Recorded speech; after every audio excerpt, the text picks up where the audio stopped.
I remember the night the first doubt crept in, sharp and unwelcome.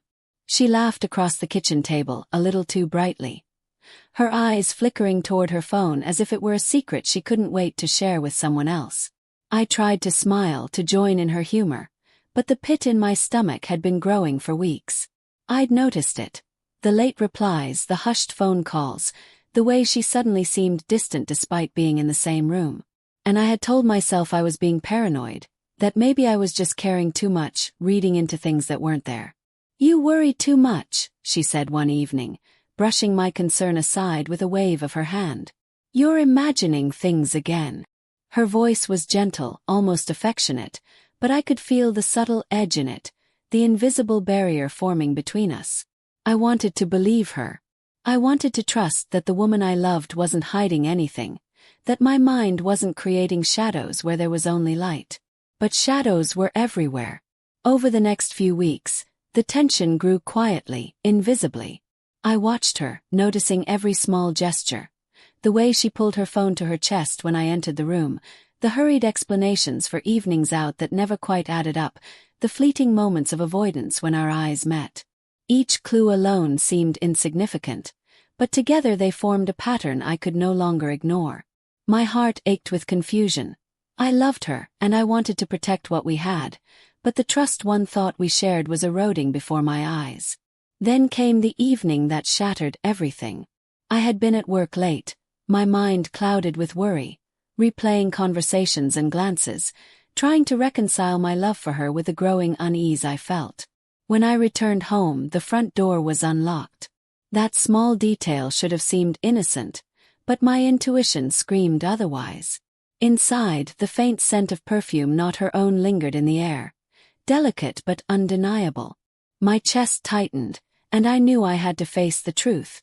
I found the messages hidden in plain sight, conversations that revealed late-night meetings, whispered promises, and laughter meant for someone else.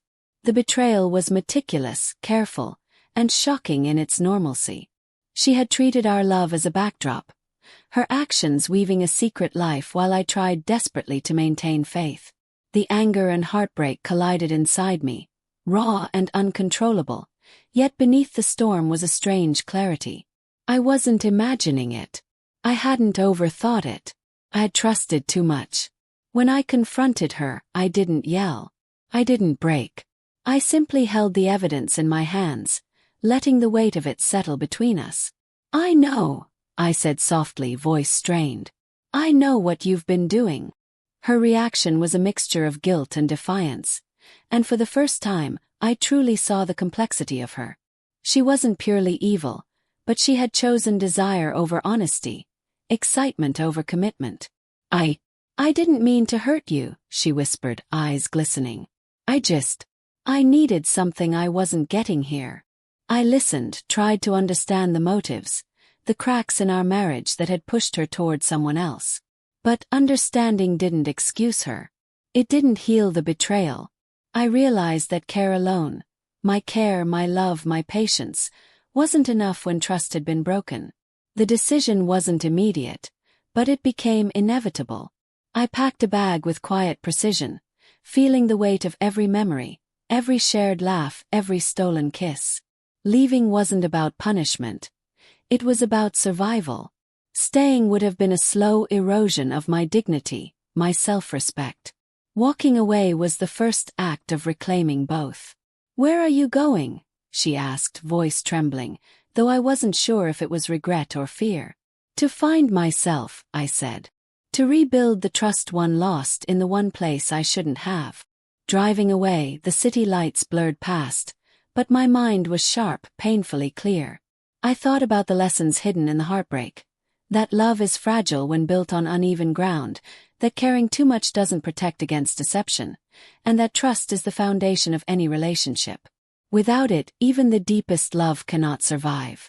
The days that followed were lonely, each one a quiet ache in the spaces where she used to be.